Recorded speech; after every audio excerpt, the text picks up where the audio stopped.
Welcome to various eras in time. Are you ready for another interesting video of the past? Sit back, relax, and enjoy this video about the dark past. Tonight, we're stepping into the shadow of one of the deadliest events in human history. An invisible force that didn't just kill. It transformed nations, rewrote economies, and shattered belief systems.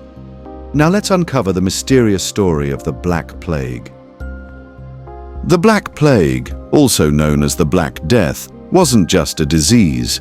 It was a destroyer of humankind. Emerging in the 14th century, it spread like wildfire across continents, killing with such speed and ferocity that entire cities collapsed in weeks. Historians estimate that between 75 to 200 million people perished during this time. But where did it begin? And how did it move so fast in a world without airplanes or modern highways? To understand that, we need to go back, deep in the past. Most scholars trace the origins of the Black Plague to the steppes of Central Asia, vast, wind-beaten lands where trade caravans once stitched together distant empires. Somewhere along these ancient Silk Road routes, a deadly bacterium named Yersinia pestis found its way into fleas, which then latched onto rats. These rats, stowed away in grain shipments and cargo holds, would unknowingly become the vessels of death. The outbreak likely began in the 1330s, spreading slowly westward, until it reached a point of no return. In October of 1347, a fleet of Genoese trading ships arrived at the port of Messina, Sicily. But something was terribly wrong. Sailors staggered off the vessels covered in blackened sores, burning with fever, some already dead before the ships docked.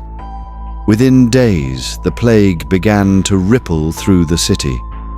Messina became the plague's grim entry point into Europe, and from there the infection spread with terrifying speed, carried by merchants, pilgrims, and even the wind. From Sicily, the plague traveled north with ruthless efficiency. It reached mainland Italy, then France, then Spain. By the spring of 1348, it had entered England, carried across the Channel by ships trading out of Calais. No city was truly safe. Once inside a town's walls, the disease could kill hundreds within days.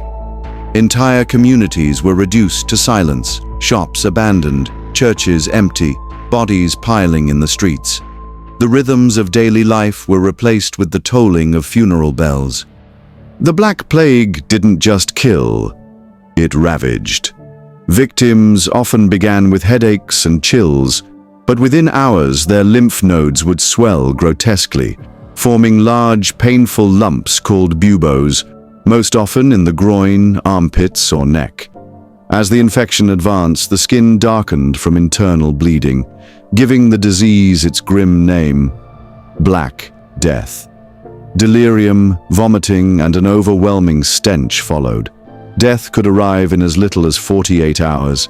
It didn't matter if you were rich or poor, priest or peasant. The plague made no distinctions.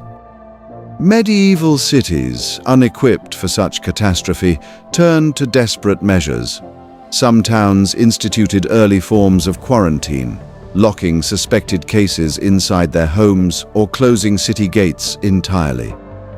In Venice, arriving ships were forced to wait offshore for 40 days, a practice that gave rise to the term 40 giorni, quarantine. But these efforts came too late. The plague had already seeped into every corner of life, spreading not just through physical contact, but possibly through the very air. Fear was the only thing that traveled fast. By the time the first wave of the Black Plague subsided around 1351, Europe had lost an estimated 1/3 to half of its population. Entire villages vanished, never repopulated. Fields went untilled. Cats and dogs roamed freely through silent streets. In some towns, there weren't enough living to bury the dead. Death became a part of the landscape. seen in the mass graves, the abandoned homes, and the haunted eyes of the few who remained. When the plague loosened its grip, the world that emerged was unrecognizable. Labor shortages gave surviving peasants new bargaining power, shaking the feudal system to its core. The Church, having failed to protect or explain the catastrophe, saw its authority questioned. Art turned darker.